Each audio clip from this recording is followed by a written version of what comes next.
Rudolf Nureyev. The critics have exhausted their fund of superlatives. The audiences have cheered until their voices have departed. Today, in our own time, the tradition of the supreme dancer flames again in the blazing intensity of this young disciple of movement.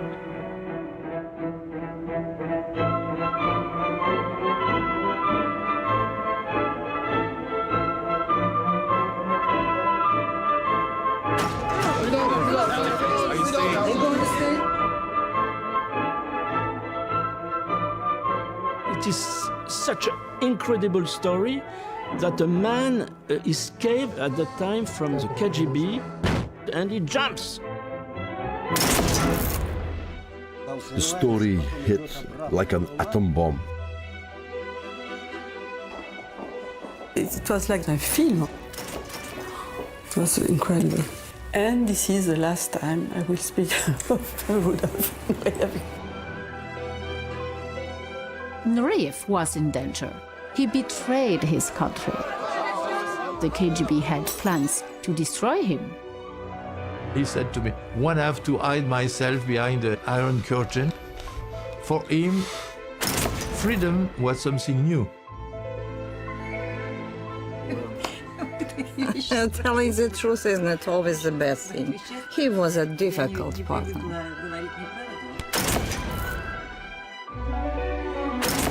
You know, he was such a star.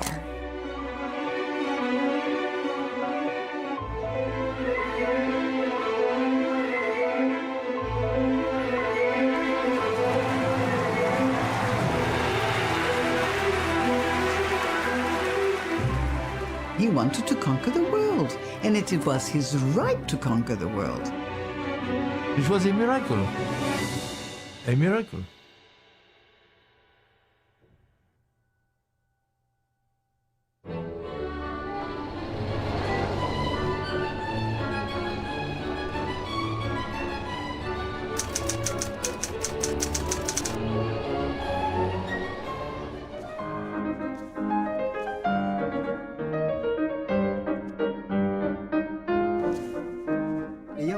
One day, while I was walking along the gallery of the rehearsal studio, I saw a young dancer I hadn't seen before. His stature was exquisite. The tension in his body, the extension he got in his arabesque. He was unique. He wasn't perfect.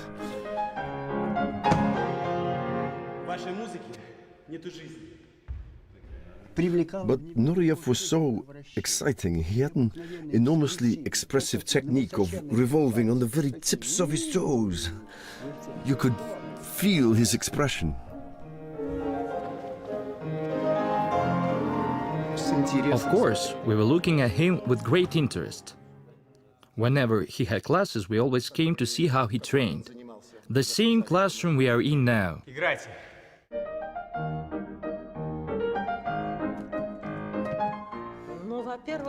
We all felt very privileged that we got into this famous school. It was the dream of every young dancer. It was very hard to get a place. And so when Rudy climbed so quickly to dance as a soloist, this was just unprecedented. The person that made that happen was a woman who chose him as a partner. Natalia Dudanskaya.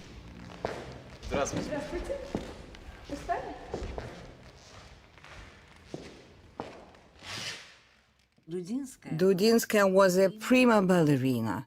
Dancers aren't defined like that anymore, but she was a prima ballerina back then, the grandest of them all. Прошу прощения, могу я немножечко остаться посмотреть репетицию?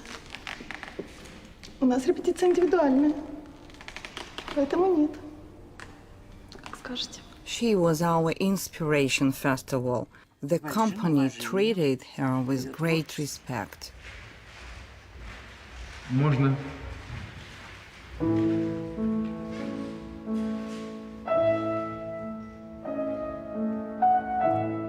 Natalia Dudinskaya had been a huge star from the 1930s.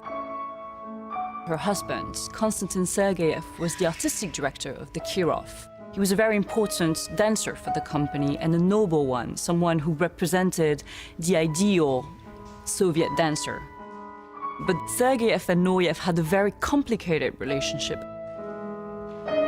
Стоп, спасибо. Рудольф, как вы встаете? Покажите, пожалуйста. А зачем выворотно? У нас принято так. Нет, извините. У нас принято так. Выворотность здесь не нужна. Что значит не нравится? Мое время закончилось. Sergeyev clearly believed in him as a dancer. He knew that he was capable of carrying the company and carrying those roles with his wife. On the other hand, what Nureyev was doing, his behavior within the company was likely very upsetting because Nureyev showed no respect. Rudik something like a whirlwind, ripping everything apart. He was very impulsive. He would always do something extraordinary, unusual, and every time it was kind of shock for everyone. It was his character. He would just snap. He had a terrible temper. He was so rude and insulting, but he was honest, childlike. So somehow you were on his side.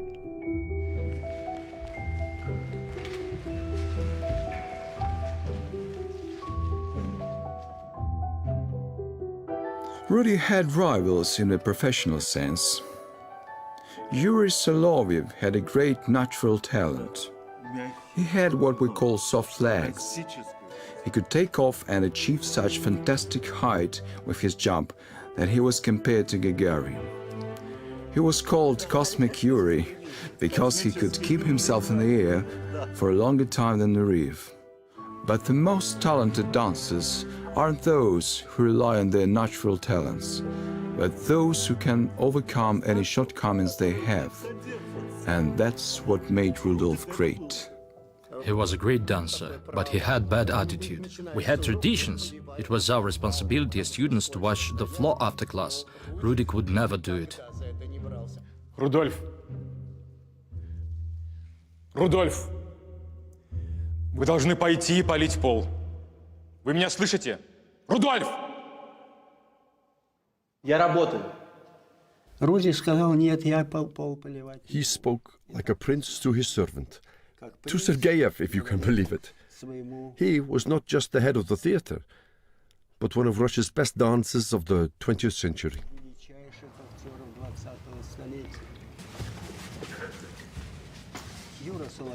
Yuri Solovyev appeared and said to him, "Water it immediately, or I'll beat you up." Yuri was quite a big boy. He did it, but he was so angry because he was made to water the floor, like the rest of us mortals.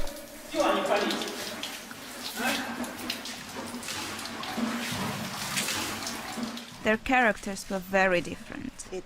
Nureyev's temperament meant he pushed and pushed the whole time. Yuri was less driven to get the good parts. He had patience. Rudolf was impatient.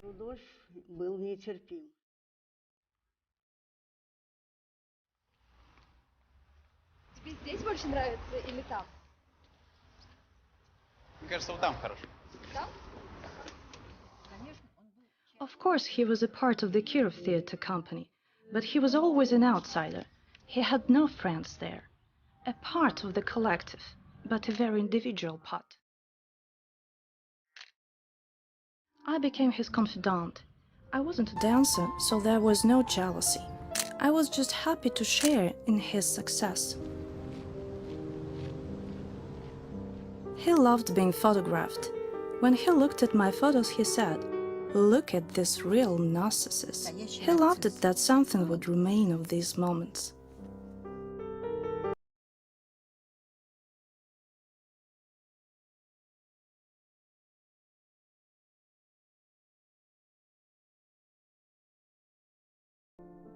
Going to Paris meant a lot to him. He really wanted to go on that tour. I remember how obsessed he was with the idea of Paris. Nureyev had great expectation because in 1961 it was the very first time the company toured in the West. The company was founded in 1730, and no one, in any way, they never came to the West. А это тебе. Мой счастливый билет. By the time the Kirov was deciding on the final roster for the tour, Nureyev knew that he was on his final warning, and a meeting was held to reprimand him for his behavior. The title of the meeting was The Conduct of Party Member Nureyev, and I said to Rudolf, "This is your last chance. I beg you, please don't say anything to make them mad." But Rudik always created tension with the KGB, the controlling organizations, as we say. How would he behave? But then again, he was unique in our theater. Like him or loathe him, there was nobody like him. On stage, he would be the center of attention.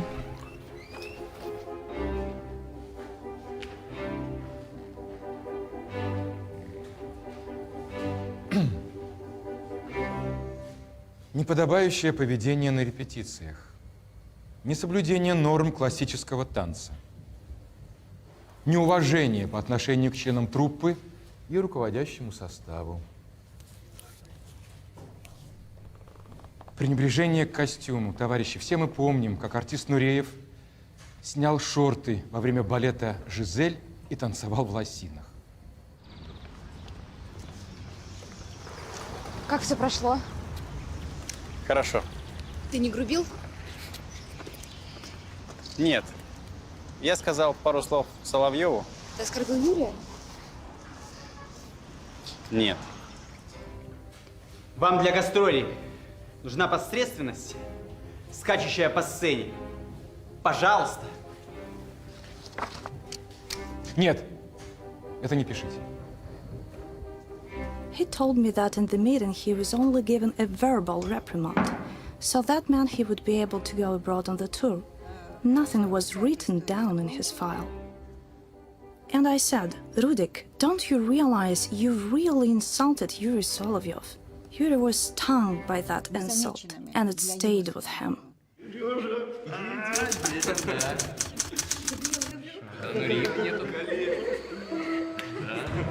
Rudolf hadn't been chosen.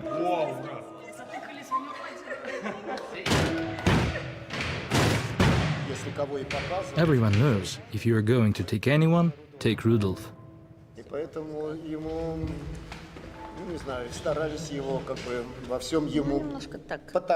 We try to calm him down and control his emotions.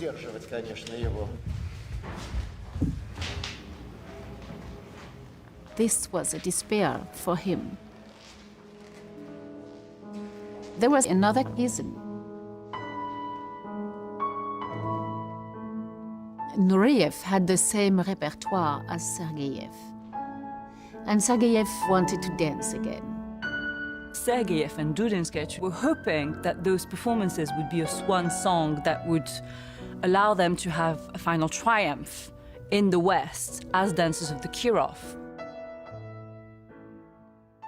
But the chance came with a young French lady called Janine Ringuet. And Janine Ringuet was sent to Leningrad to see the company and to organize the tour and to organize also the cast. And Konstantin Sergeyev told her, okay, you've seen all the ballets that should come to Paris. And in the evening, she saw that Don Quixote had to be performed. She said, well, there's Don Quixote, I would like to see it, maybe it's interesting. And Sergeyev told her, no, it's a very old production, you will probably not appreciate it. Don't go, it's really no interest. She had a seat, and Janine understood that she just found her star. And she sent a telegram to her boss saying, have found the best dancer of the world. And her producer answered her, "Janine, you're a little too young to say that." But she was right.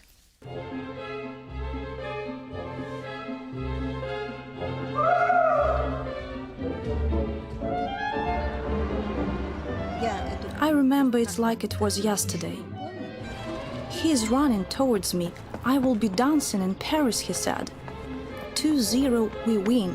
Sergeyev gave me Swan Lake and Sleeping Beauty.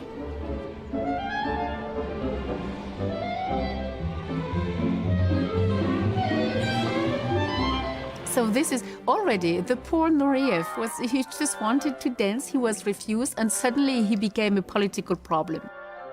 And politically, it was a very difficult time. The Kirov would arrive at the top of the Cold War. Well, 61 was an extraordinary year. I mean, this is the year of the Cuban Revolution. This is the period of the building of the Berlin Wall. It's also the year when the Soviet Union put Yuri Gagarin, the first man, up in space. And this showed that the Soviet Union was scientifically and technologically ahead of the Americans. They were winning the Cold War.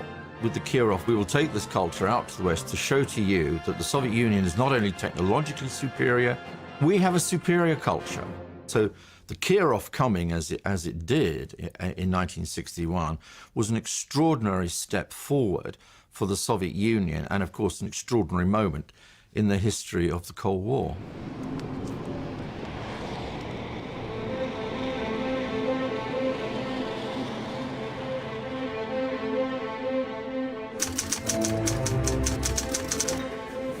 А где у нас Нуреев? Спасибо. Я знаю, где у нас Нуреев. Римми.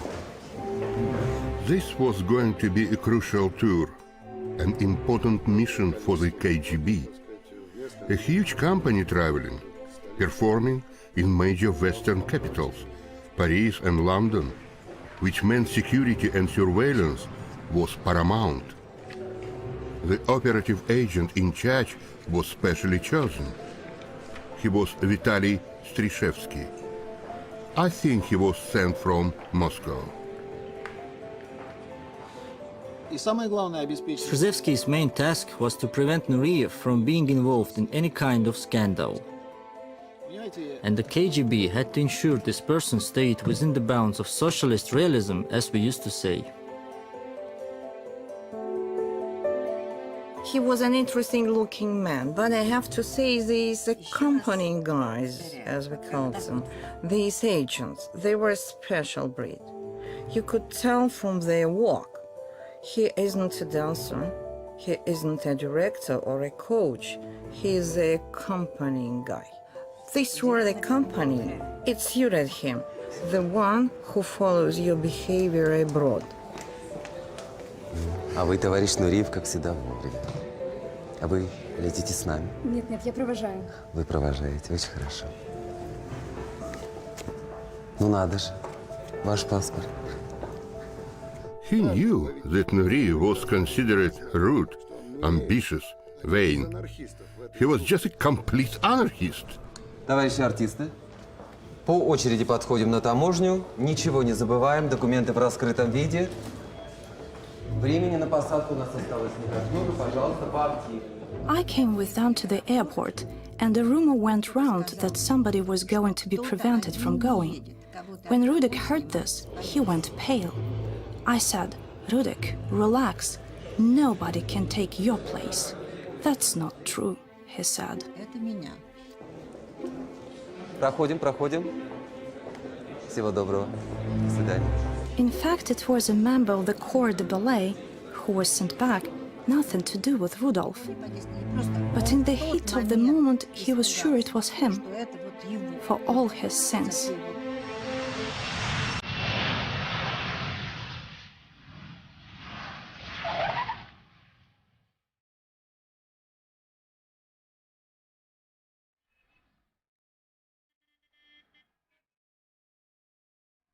Paris was a fairy tale. It was a dream. It was charged with a sense of freedom. Paris is a movable feast, as Hemingway said. It filled me with joy. I felt so comfortable there. See, I'm shivering just thinking about it. It made me feel that I could be liked. I can be loved and achieve success. I could break out of the way I'd been taught to think about myself.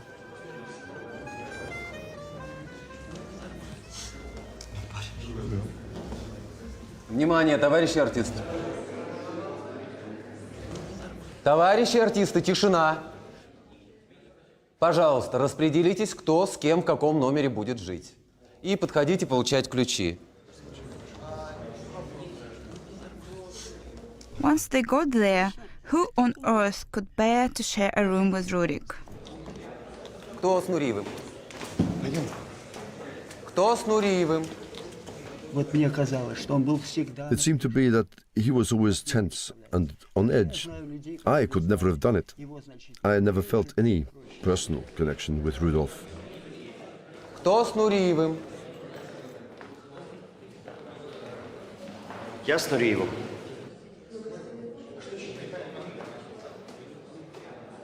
The two great individualists of the company ended up in the same room. That was a surprise. One with an enormous jump, the other with an enormous attitude.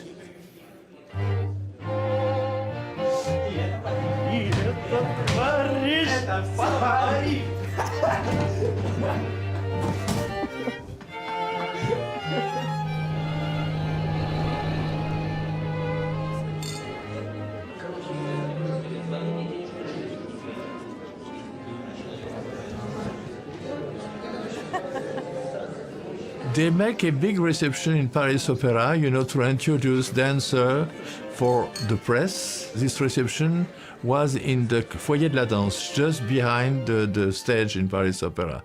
And it was very strange because all the Russian was in one side and the French was to the right side. And in the middle it was the photographer and the press. In front of us we could watch the Russian, and they look very strange, you know, very old-fashioned. Only one boy was different of the other one, and we just noticed him immediately. Said, look, this one is different. Little by little, he moved behind all the other one, crossed behind the photograph and the press, and came to us and started to speak. Oh, merci. I'm Rudolf Nureyev. I don't speak French, but I speak English very good. We started to talk, and he was talking in English already. And he asked questions, and we said, why don't we go to dinner with him if he's interesting? And we asked him, oh yes, I would like very much to go with you and talk to you, ask you a lot of questions, but I need the permission. Permission? Il a besoin de la permission pour aller dîner? Et... We went to talk to Sergeyev. To show Rudolf Paris, I think it's a very good idea. Paris for Rudolf? Yes. No, it's not so good idea. And he looked so embarrassed. He said, oh, no, you know, you need, it's difficult, and the company, they are tired, they need to go to bed very early. And Rudolf is tired too. I'm not tired. Yes, but, you know, we need another person. He could not go alone. I said, well, give us another dancer, it doesn't matter. So finally, they give us Solovyov. How many theaters are in Paris? There are a lot of theaters. How many people are your company? Rudolf was talking all the time. Who is your tailor? You ever danced? He was very shy, not talking very much. You know. He was very shy, and Rudolf was extrovert. Have you been in Russia? Kirov, the best. You will see. What roles do you dance? He was very, very curious about everything. And he asked questions about ballet, the tradition, the French school. And we started to talk a lot. And suddenly we said, now you have to come back to your hotel because you need to sleep. Okay. So we went to the nearby. He was living at the Place de la République. And we bring the both of them to the hotel. Solovyov go immediately to the hotel, but not Rudolf.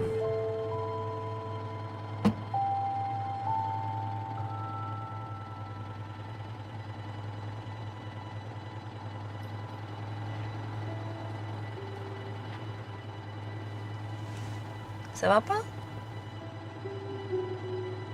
He stand in front of the car and he looked at, it was very strange. He was fixed us and I said, what happened? And so I go outside.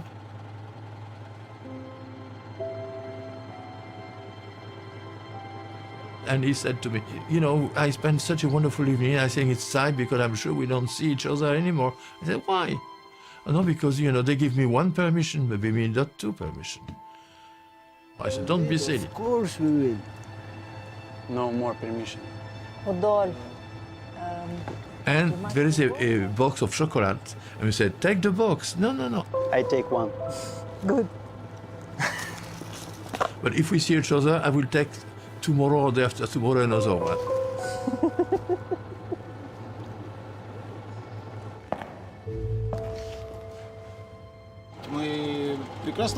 From the start, Nureyev was kept under constant surveillance. Clearly, this wasn't going to be easy. Strzeżewski needed to use everything in his power to succeed in his mission.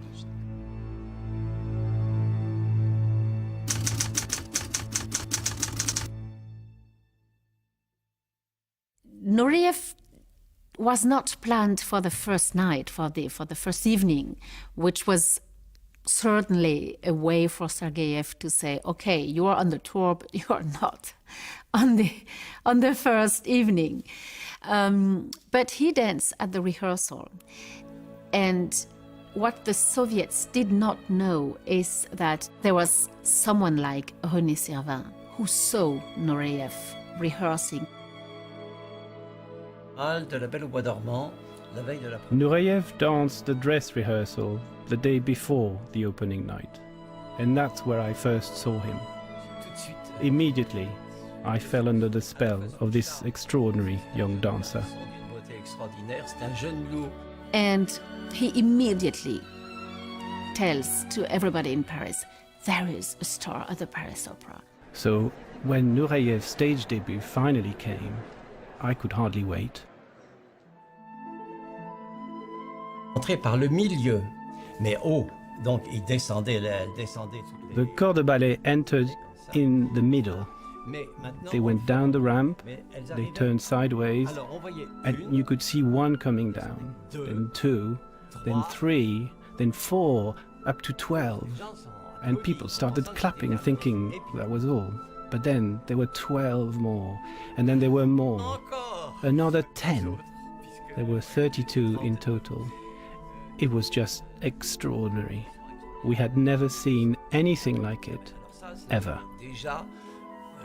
Le choc de la soirée.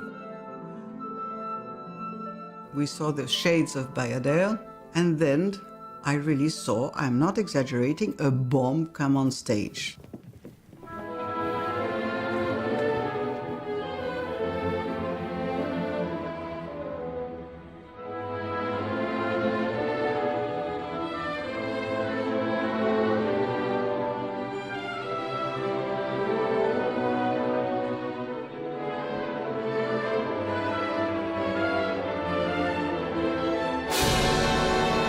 His white feather, his blue tunic. This man ran on stage to do his variation. I couldn't believe it. I thought it was like a kamikaze.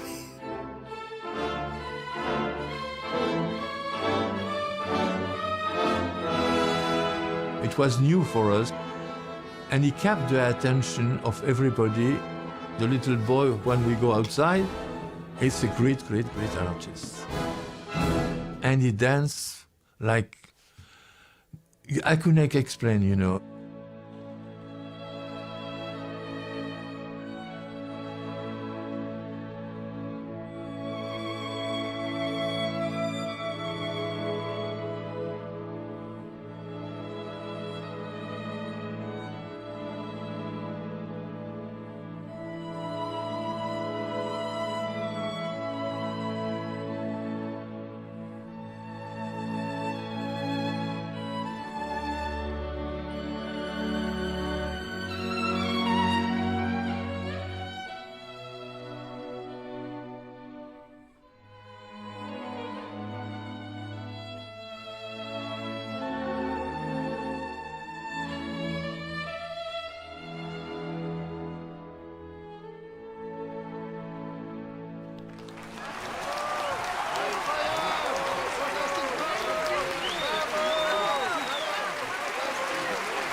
Nureyev captured the imagination of Paris.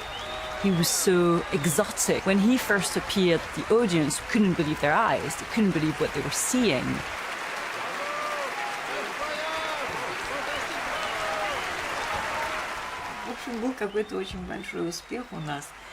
We had a huge success. And then Sergeyev came over to us and said, "Congratulations, but Rudik, don't forget, it's a Saturday. On Saturdays, you always get an easy, more welcoming audience." Сейчас к зрителю. Зрители, пожалуйста, пожалуйста, вас ждут. Rudik was furious. I took the criticism, swallowed this grain of salt, as we say, but he stormed off. Every actor needs reassurance and good word. He needed it more than anyone.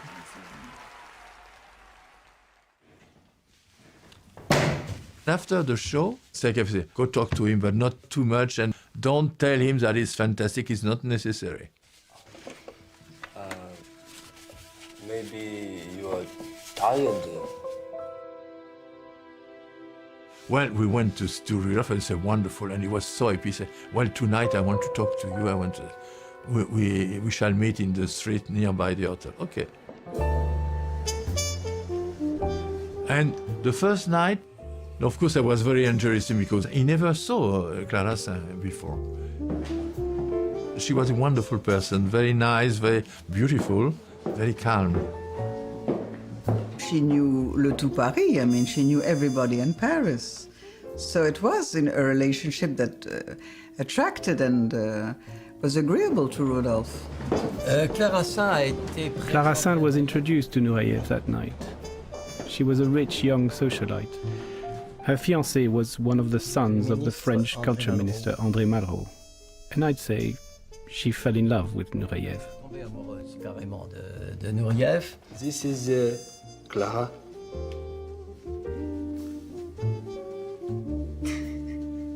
Clara Saint is a bit of a mystery in this story. She played a very big role in Nureyev's life in Paris and in his defection, but she was always a very private person. To this day, she refuses to be filmed and even to be photographed. It was incredible. He was 23 years old. He was very curious of everything, you know? And when you have someone asking all the time, I want to see this, I want to go there, you know, it's interesting. She was a kind of a little Don Juan at that time, you know. She was very free, and maybe she saw the fact of seducing Rudolf like a little challenge like that. But he was gorgeous. I mean, it was quite normal in a way that she was attracted to him. There was nothing sexual. C'était beaucoup plus pur que ça. It was much more pure. Yeah. He was like a child. And I remember he wanted to have a wig. So we went, and he wanted to have the wig of Marilyn Monroe, blonde. And the man was so surprised also. Very quickly, Nureyev formed a small circle of friends between Clara Saint and Pierre Lacotte. One night he said, I would like to see a musical West Side Story. I heard it's fantastic. And outside, when we went in the street, he started to dance with cha-cha-cha. At that time, it was the beginning of the rebellion in the Western society, the beginning of sensation that you can do whatever you want.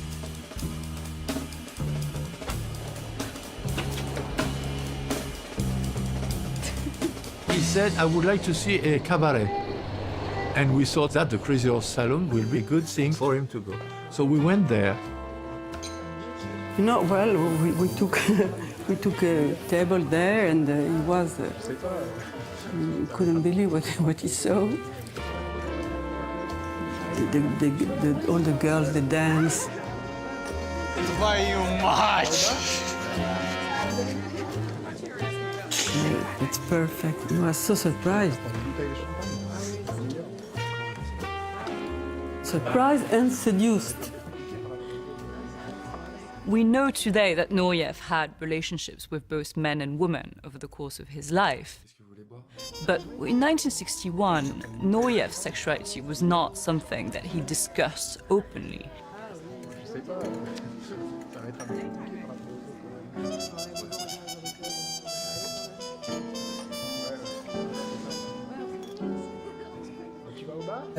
My opinion is that at this moment, Clara Saint was more in love with Nureyev than her fiancé.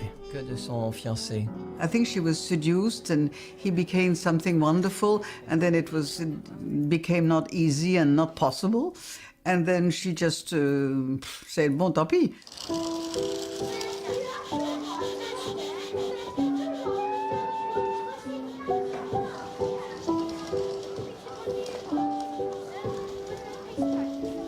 I love train.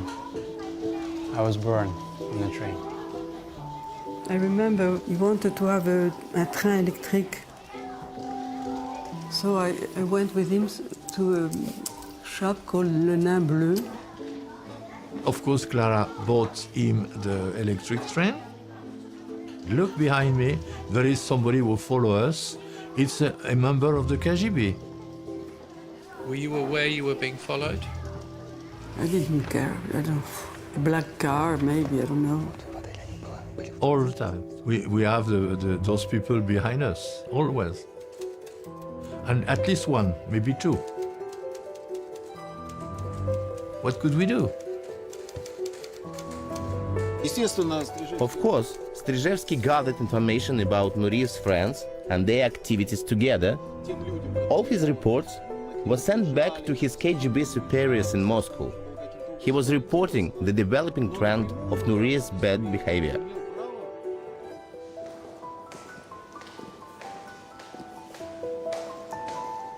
Товарищ Стрижевский, здравствуйте, я как раз к вам. Подскажите мне, пожалуйста, когда у вас есть свободное время в зале? В зале? Да. Вы хотите репетицию в зале? Да, конечно. After the performance, every evening, he would watch for Rudolf like a hawk. И 18 вы уже где-то будете. He just couldn't keep up with Rudolf. It was impossible to get him.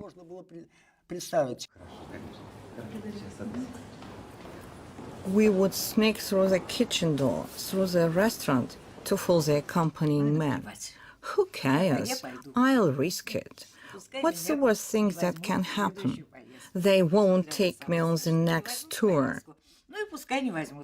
But now I can't live according to my heart. I want to live in Paris, like I'm in Paris, not a provincial shithole.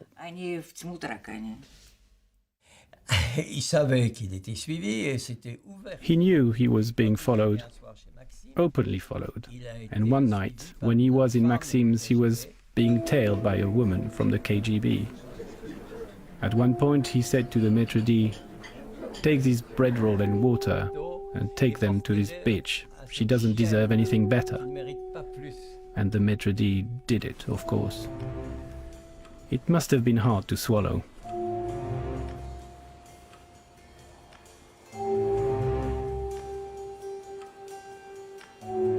I remember Strizhevsky sitting in the lobby, in a groggy state, like a suffering Hamlet. What am I to do? And when Rudolf appeared, he got incensed. Мне кажется, вы проголодались. It was natural.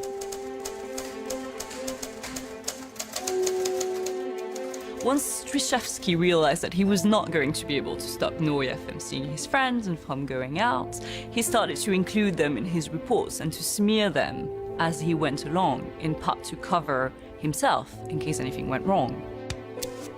We know from the files that were accessed in the early 1990s after the perestroika that his reports included mention of Clara Saint being a CIA operative. Incroyable. And I was paid also.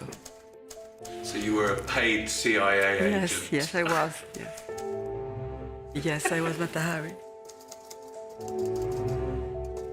Strizhevsky was feeding Moscow with information he felt would take the blame off his shoulders and the shoulders of his bosses for the ongoing problems with Nureyev.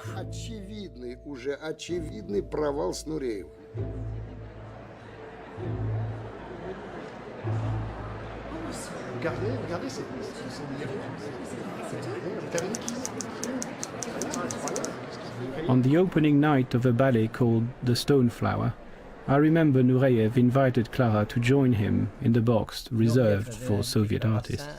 Can you imagine the situation? This young dancer, considered unsubordinate, seeing the performance in the official box with this young lady, very rich, the emblem of capitalism. Sergeyev was furious, of course, but Nureyev just couldn't care less.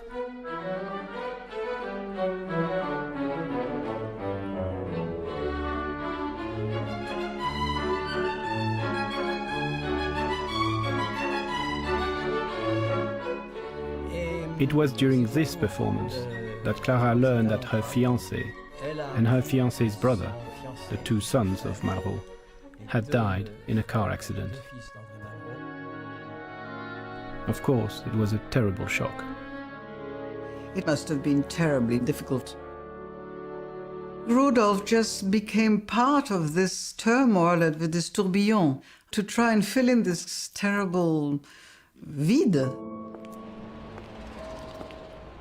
The two brothers died in a car accident in the south of France, coming back from Corsica. It was my car.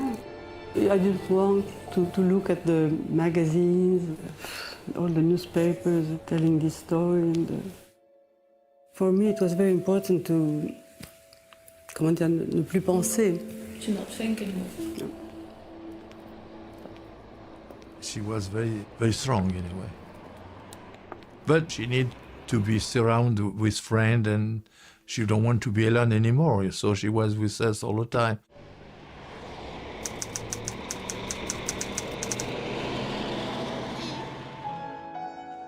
Смотрим друг на друга. Арабеск в длину. Nureyev was the discovery of the Paris tour for the audience. And to an extent, the glory he brought to the Kirov in Paris reflected on everyone.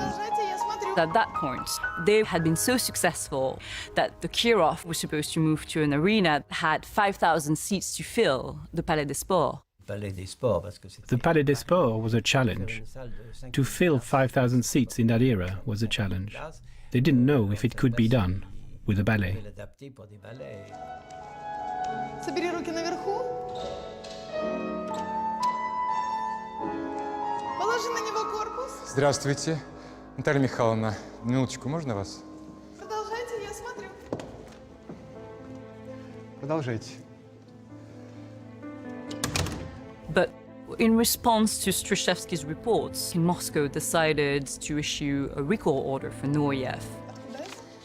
Это оттуда. Это отзыв Нуреева обратно в Москву, в наказание. Таля, что нам делать? Это катастрофа. Well, it put Sergeyev in a very difficult position. And Sergeyev knew that Nureyev was meant to open Swan Lake. Успех гастролей, театра. Responsibility for the success of the tour came to lie with the Soviet embassy. Reading their reports, it is clear the ambassador became involved. He tried to save the tour by keeping Nureyev in Paris against the recall order from Moscow. Продолжение гастролей. Хорошо. Я попытаюсь вам помочь. Но вы должны понимать, вы должны его контролировать. О, да. Да, конечно. Now, ironically, Sergeyev has to become Nureyev's protector. Здравствуйте.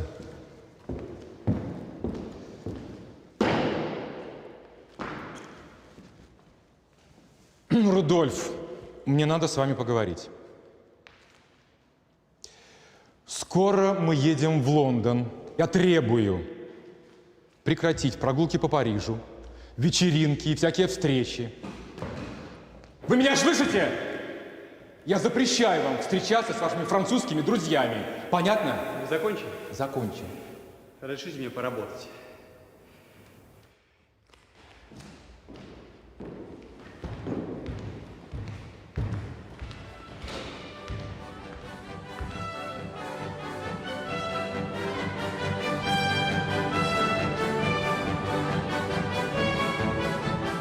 It was extraordinary. For him, the freedom was something new.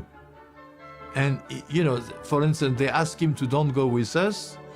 He said, one, I have to hide myself behind the iron curtain. I'm there to profit of life. I will go. He has his own character, very strong. The first opening night of Swan Lake, in the third act, he stopped the orchestra during the performance.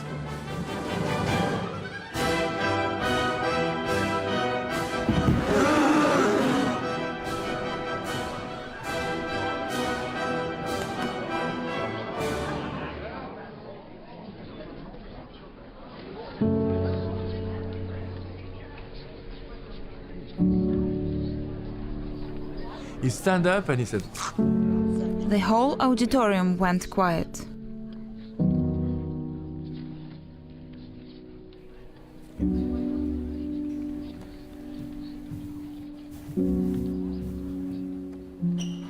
and of course Sergeyev was furious against him, furious.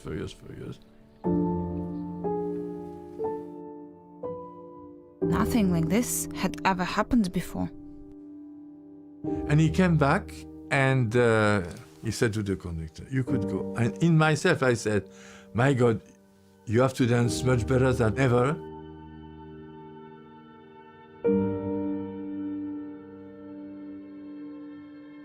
So he started to dance and he danced beautifully.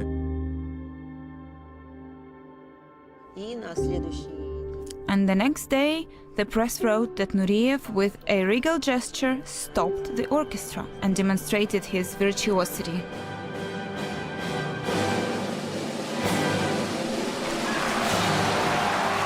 That made him feel invincible.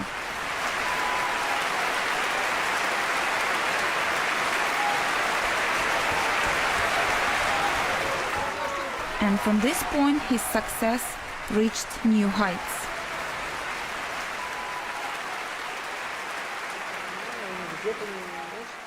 He became intoxicated with himself and started to think that anything was allowed.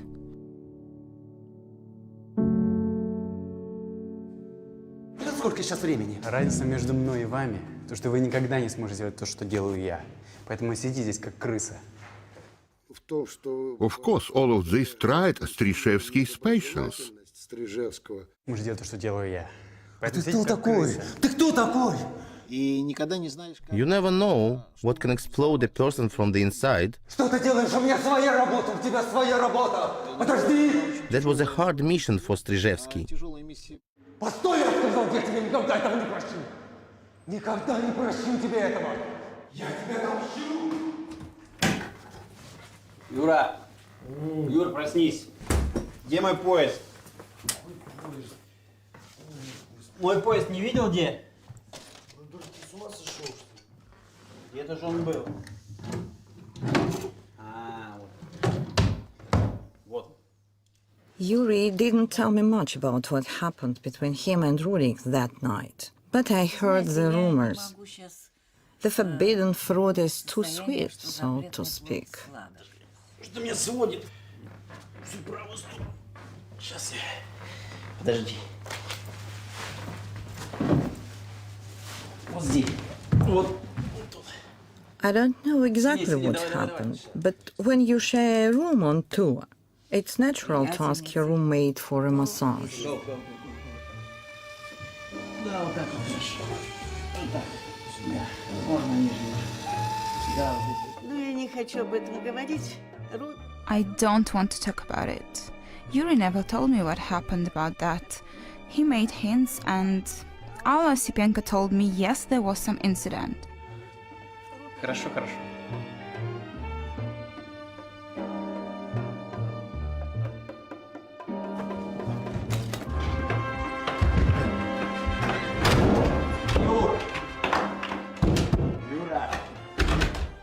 yes, there was some incident. That's why Yuri pushed him out and they parted company. Ну, Юрочка, как тебе твой номер? Все устраивает? Спасибо. Вот тебе твой ключ. Располагайся. Да, спасибо. Нуреев всегда ведущий, ты на вторых ролях. Неужели тебе это устраивает? А ведь хочется, наверное, главной роли, да? Все в порядке. Он мог делать все, что угодно. He needed to do anything at this point to turn the mission to his advantage. It was his right to use the influence of other members of the company against Nureyev. Вы хотите, чтобы я доносил? Да. Нет. Да, Юра, этого я и хочу. И, между прочим, Юра, статью в нашей стране еще никто не отменял. Юра, до меня дошли слухи, что Рудольф собирается остаться в Париже. Ты меня за ним, посмотри за ним внимательнее и всю информацию доставишь мне. Насколько я смог понять из оперативных документов, While I was a KGB officer, I was able to see the agent's operative documents. And it's clear, from this moment, Yuri Solovyov became Strizhevsky's main informer, and what he had to say made all the difference.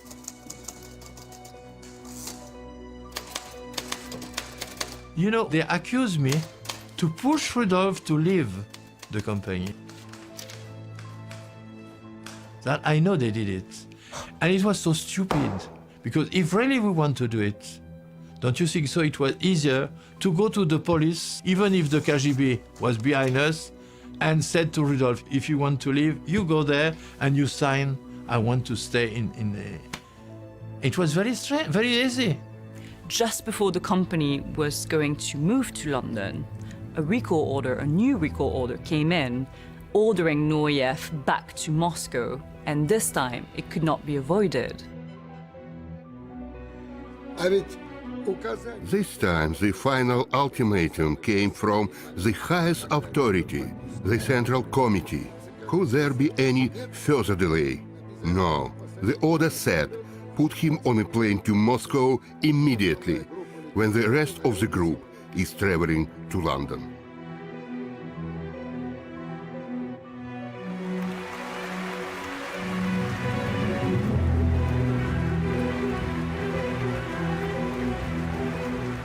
He was not so free. I remember we had a conversation about that. And I said, well, don't be sad because we're going to come to see you in London. I remember I saw a rat, big rat like this. Ah, un rat, quelle horreur. And he said to me, there's many rats in Paris. And I said, yes. I don't know why I remember that and not things more interesting. C'est bizarre, non?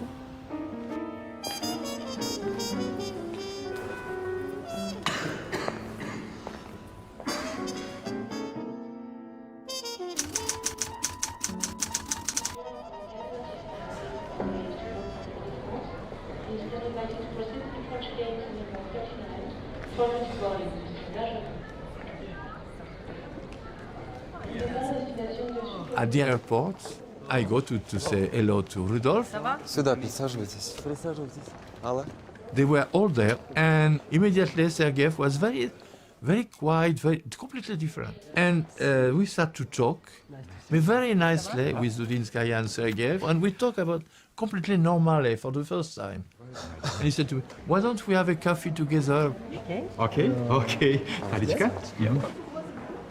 Рудольф, на одну минуту. Я хочу сказать, пришло письмо из Москвы. Вас отзывают на один концерт в Кремль.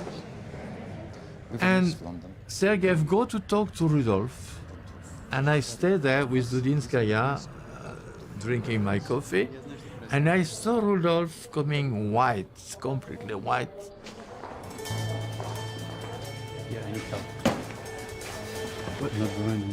And he said, Pierre, you don't know what happened. I'm finished. They want me to come back to Moscow and do something. I don't want to come back. I will never dance anymore. Do something for me or I kill myself.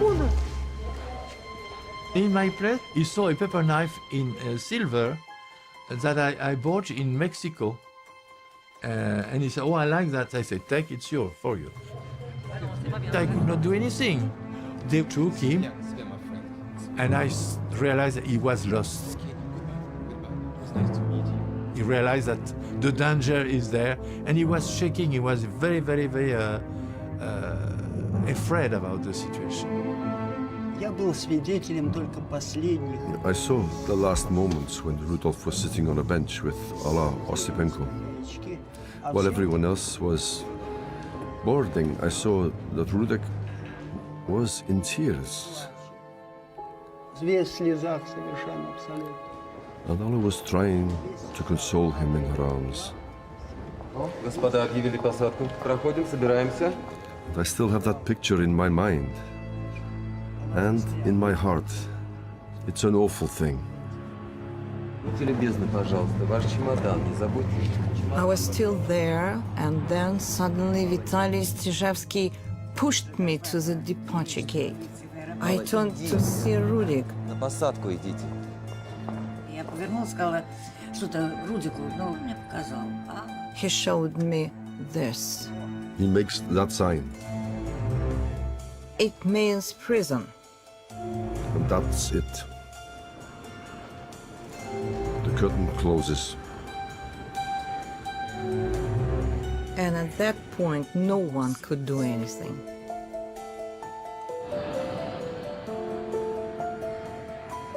I look at the watch and I said, my God, now look at the time, look at it. And suddenly I saw Jean-Pierre Bonnefaux. And he came near me and said, Jean-Pierre, do something.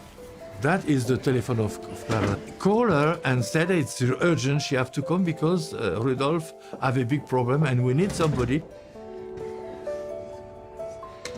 Maybe in half an hour it's too late, we cannot do anything. I was sleeping because we spent a lot of the night walking. Oui. Are you Clara Saint? I said yes. And he said, I am at l'aéroport du Bourget and I just spoke with Nureyev and please come, he wants to see you.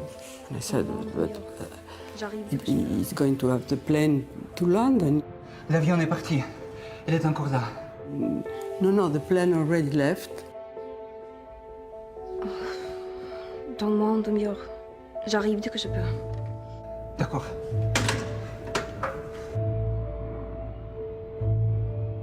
During that time, the KGB said, listen, Mr. Lacotte, don't stay here. Look, he look at you, he thinks that you could do something, and of course you could not do anything. And suddenly, behind me, Clara was there. And she said, what can I do? I said, Clara, you have to do something immediately. And I went to him, and the bodyguards went to me, and they said, what do you want? And I said, I want to speak to my friend. Okay. Well, they were not very afraid of me, I think. These two big. And he said to me, please do something. And I said, are you sure you want to stay here? And he said, yes, I'm absolutely sure. That I remember very well.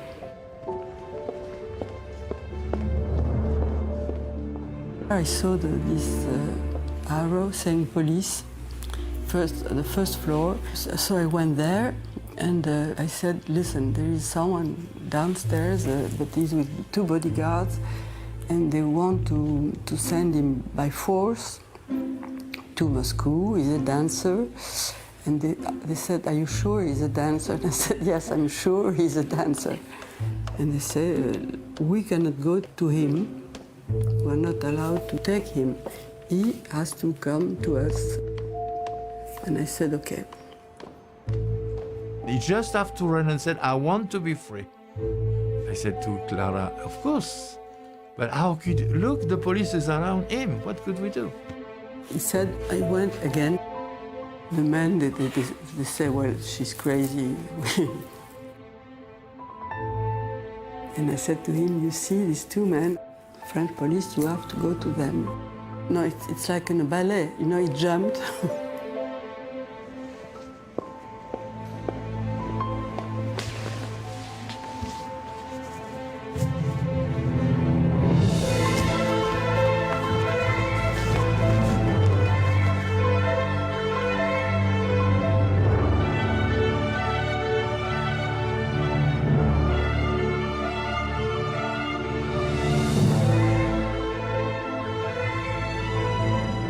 The French policeman took him, and the two bodyguards, you know, they run, and there was a fight between one of the French policemen and one of the bodyguards. I remember the French policeman said to the Russian, "Ah, don't touch me," but screaming. On est en France ici.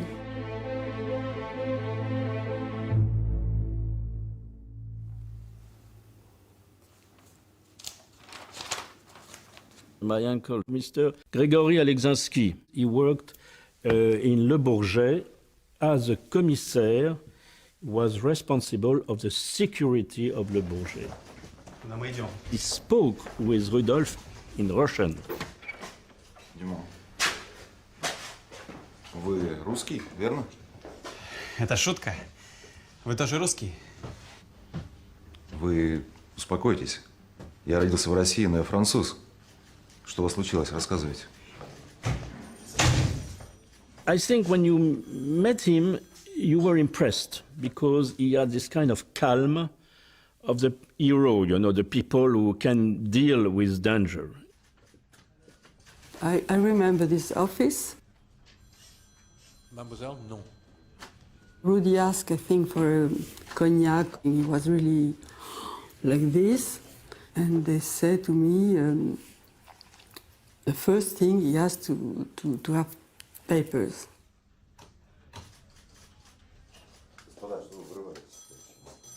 Et puis, like 20 minutes after arrived the attaché culturel de l'ambassade de Russie. Oh, but Rudy, you cannot do that to us. Oh my God. Ты выступаешь в клубе. Потом я лично тебя привезу в Лондон на гастроли. My God, but it's crazy, no? You're going to go to Russia, you're going to be such a star. We don't want to do nothing to you. We respect you so much. Тогда сдохнешь ты здесь. My uncle said, he said that his office was a small office and it was probably very chaotic with the Russian and the French. In this office there was 2 doors. So he asked Rudolf to decide if he wanted to take the plane with the Russian angels of the KGB or wanted to stay in Paris, France. He had to choose. This is a beautiful idea. It's very simple and it's very abstract. 2 doors. You take the left door or the right door, and it's not the same end, you know?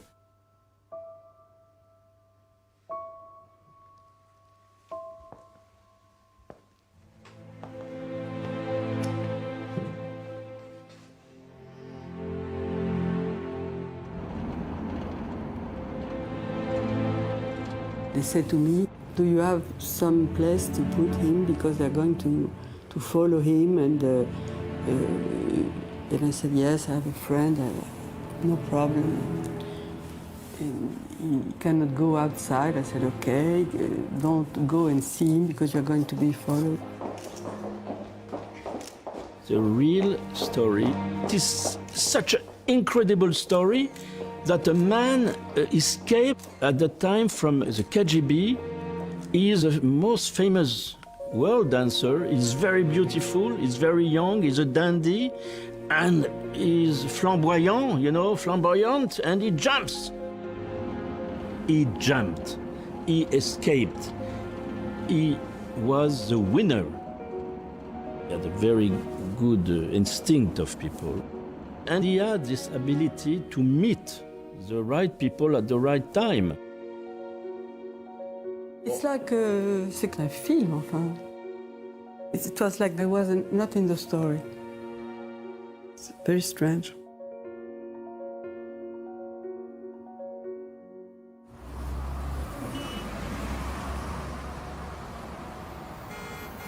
Небо.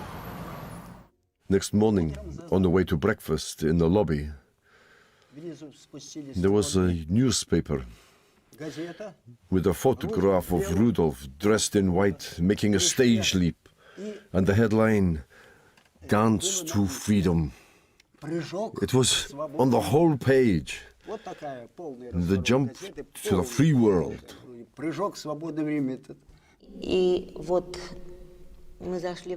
We were so shocked. We went into our hotel room and quietly whispered, telling each other it could not have happened. It must be a mistake. Our Rudik couldn't have done it. He couldn't have done it. It was a betrayal of our motherland. This was my feeling. The story hit like an atom bomb, and the blast wave grew into legend.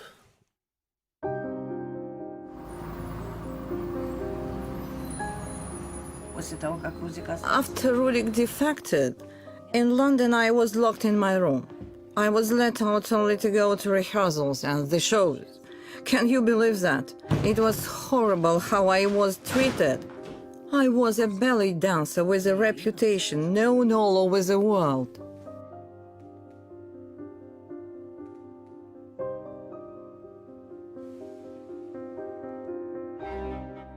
The West could claim a victory in the Cold War. That was the simple message of the Nureyev defection. We are freedom. We are an open society. We permit artistic expression. Nureyev has escaped to achieve his artistic goals, and he can only do that, so the West claimed, within the West. So it's a huge propaganda coup. The Soviet Union had a very strong interest in not publicizing this because, after all, from their point of view, it was a propaganda disaster. Not least for Shelepin, head of the KGB. The letter Shelepin wrote after Nureyev's defection is the explanation from the KGB head of what had happened. It reveals he never knew what was going on. The whole thing had caught him off guard. This story of Le Bourget was so much a tragedy for the KGB, a proof that the KGB was absolutely not competent at all. So the first thing that the KGB has to do is to destroy this defector. And Nureyev knows that. He must have been terribly moved and in a terrible turmoil. Waking every morning wondering where he is. I mean, every awakening must have been difficult for a long time. He found himself trapped in an apartment that he couldn't leave for fear that the KGB would find him. The irony is, when he defected, that wild animal whom the world was seeing or imagining to be free, all of a sudden was finding himself in a cage again. I was living there, but it was a big apartment, really nice on the Jardin du Luxembourg. And he had nothing, so I went to buy a toothbrush and the shirts and the jeans and all these things. He had nothing. Nureyev was in danger. Even the day after, the KGB were in front of all the apartments of Clara Saint, of Pierre Lacotte. 2 KGB was in front of my place. Somebody was ringing. They called me. It was a newspaper. Listen, I would like to know where is Rudolf Nureyev. I said, I don't know. Oh, mais vous devez savoir, vous êtes très proche de lui. Why you lie? You have to tell us. We need to for our information for the newspaper. I said. Je vous dis que je ne sais pas. And they said, I will give you some money. I said, I don't want anything. And they were ready to sign a check. I said, I don't don't want to do. I don't know where he is, and even if I know where he is, I never tell you. Écoutez, même si je le savais, je ne vous le dirai pas. And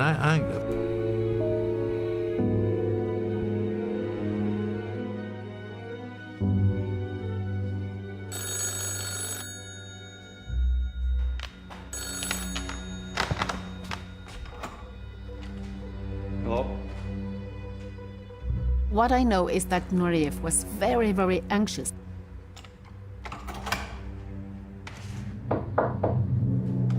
He was scared. And he was right to be afraid.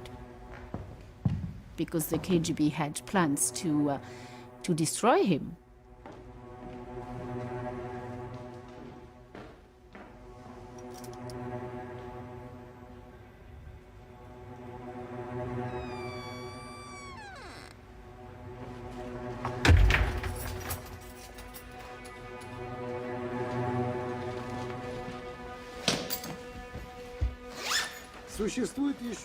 There is a version that Nikita Khrushchev gave an order to break Nureyev's legs to end his dancing career. Really? I don't deny that in private he was so furious he could drop a phrase like that, as we say. But that he ordered it, that he would action it, it's unthinkable in this context. Nureyev had no scientist secret, that's true. He just had one thing. He offended the government, and he betrayed his country.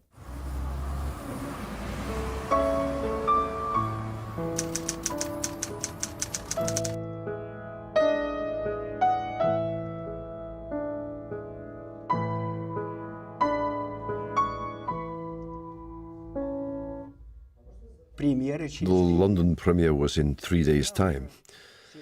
Sergeyev was in a panic trying to think what to do. For him, it was a life or death question. He would carry the can unless he could make the show a triumph. He approached Soloviev to take over Sleeping Beauty, and by there, I did Swan Lake. We had no time to introduce young Yuri Solovyov into the show, and we were rehearsing day and night. He wasn't tall enough for me, so I was on full fingers. Дотянуться бедному ему было невозможно, он вставал на полупальцы, он... Rudin unwittingly gave him his break, and he moved into the role of a soloist. I felt it would have been better if it happened gradually. Instead of maturing, it came in a rush of panic. you know, everything was difficult. I said to Clara, Rudolf, now he have to walk. You know, he was going crazy.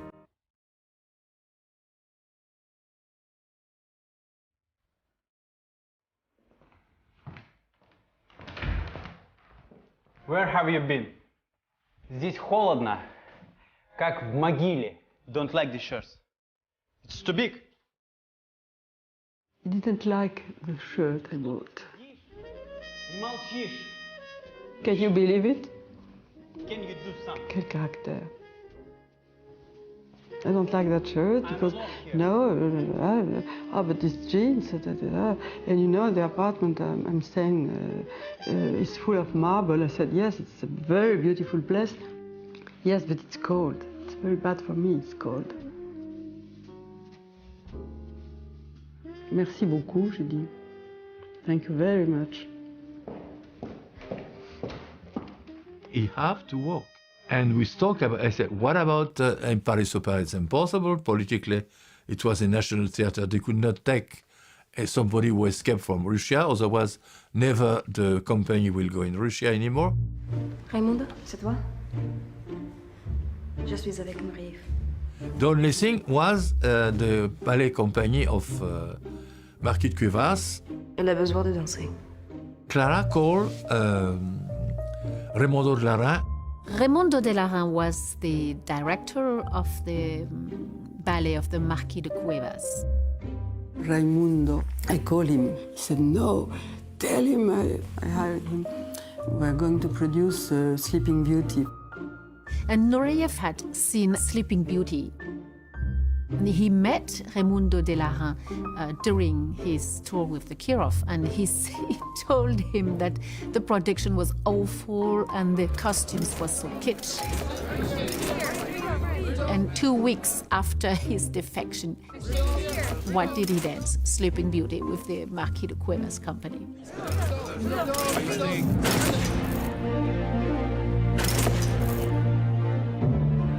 There was a press conference in the morning at the Théâtre des Champs-Élysées. Of course, I was there, but there were also hundreds of journalists and photographers. I will never return my country, but I can never be happy in yours. The whole world was watching, so the KGB couldn't do anything. Nothing could have been worse for Russia than if they had tried to get to him at that point. He had the event, the main event in ballet world. Raimondo had it in his hands from the moment Rudolf accepted to come. Well, he came like un grand fauve, like a wild animal, and we were fascinated. I was especially fascinated by the way he worked. He would lock himself up somehow when he wanted to be alone with the pianist into the foyer of the Théâtre des Champs-Élysées, and he would do his own class. Rudolf told me that he was redoing carefully, precisely the class of Pushkin, not to forget it, not to lose his shape. One thing he was very afraid of by passing to the West is to lose his shape, because he wouldn't have the same training anymore. So he used to do that class very slow, it was fascinating. I had never seen somebody work so thoroughly with so much precision and slowly correct a movement until it was perfect. This was absolutely incredible. On the night of Nureyev's debut as the Bluebird in Sleeping Beauty, he asked that nobody disturb him in his dressing room. But a journalist managed to get in and gave him 3 letters. One from his father, one from his mother, and one from his coach, Pushkin. All of them told him he could not betray his homeland.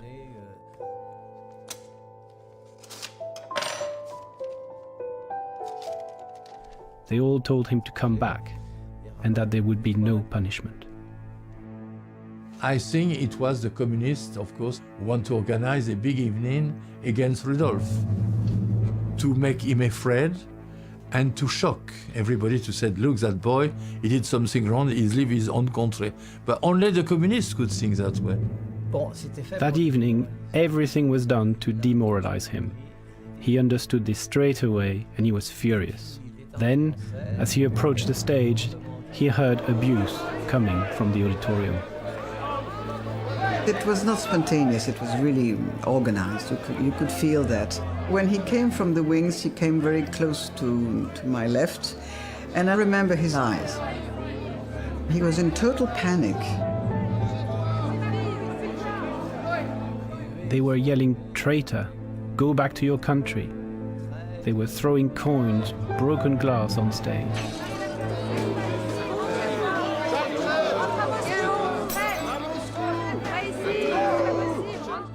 They did everything possible to unnerve him, but he kept going.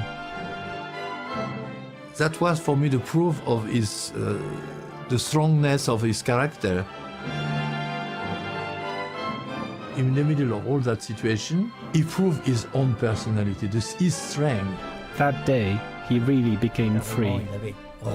He had broken off with everything from the past. He wanted to learn, he wanted to know, he wanted to do, he wanted more. He didn't want to be bloqué. He didn't accept the fact to be limited. It is so right. I mean, he wanted to conquer the world. And it was his right to conquer the world. His perfect right. How dare the people stop him from that?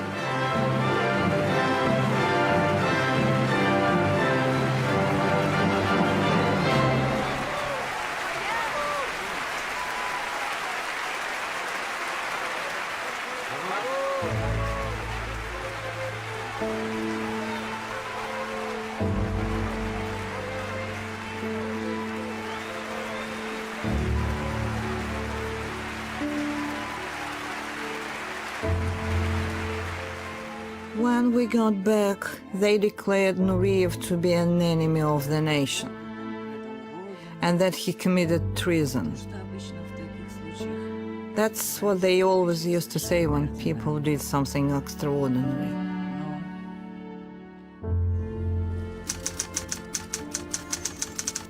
I remember it like yesterday, the day they returned to Russia.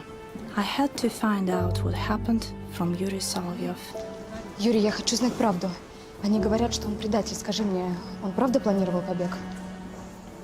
Да, он хотел остаться. Он копил деньги, ничего почти не покупал, был под влиянием своих французских друзей.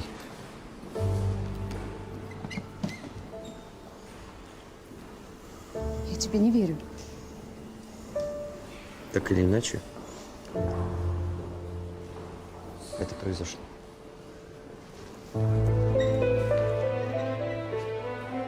Все уже спрашивали, как произошло. Everyone was asking, how could it have happened? Пойдемте. What did happen? Yuri was taken repeatedly to the Grey House, the KGB headquarters. Of course he was influenced. They put pressure on him. It took a heavy toll. Человек же не вынесет.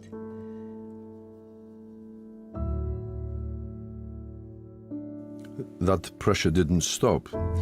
It continued relentlessly. We used to talk sometimes in the locker room. Sergei, he said, Ты премьер, я премьер. what a success we've become. Что дальше-то? But what's the point of it all? Какой в этом смысл? He was sinking into some darkness. And this inclination, this would not have taken place if Rudolf hadn't defected.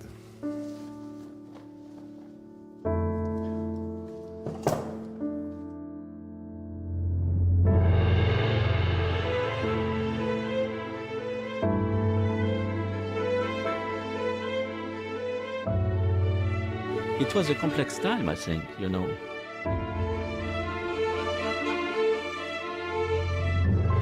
Don't understand what is this about, this guy.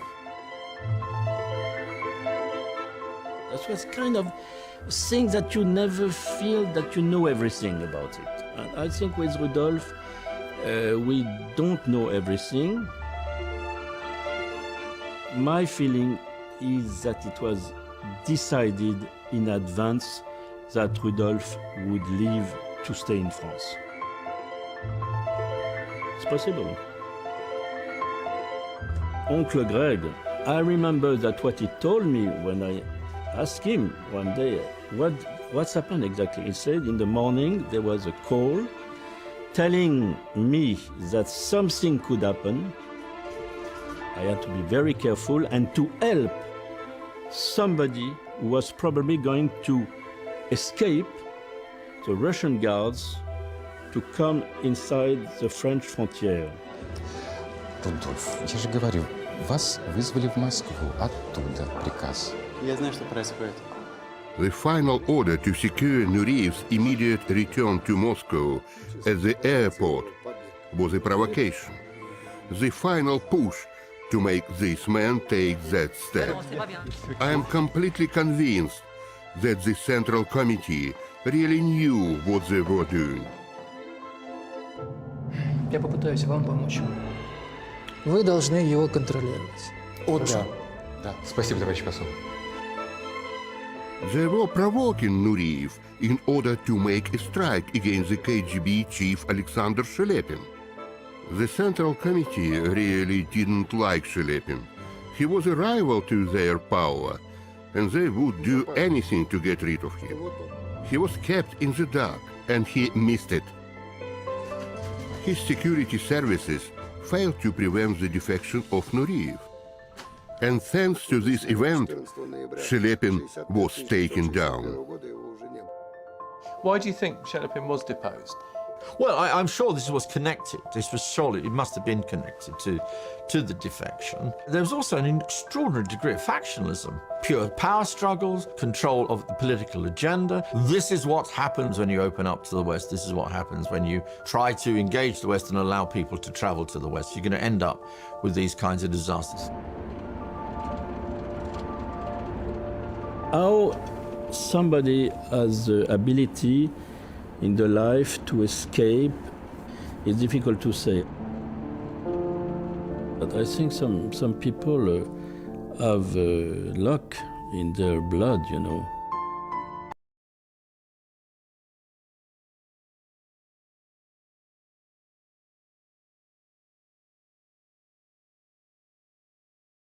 I don't remember very well, but after all that, he became a star, of course. I went with him to this shooting, and I've then said to me, you know, you can stay now, but then you have to leave because I want to photograph him naked.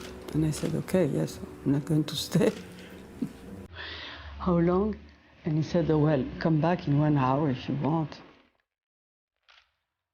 What do you think you meant to him? I don't know. Did he love you? No, I don't think so. No, he thought that I was an interesting person. I was free. I didn't work in that time. I was completely free. Everything was easy with me, you see? But you know, he was such a star. I was happy for him. And this is the last time I will speak of Rudolf Nureyev because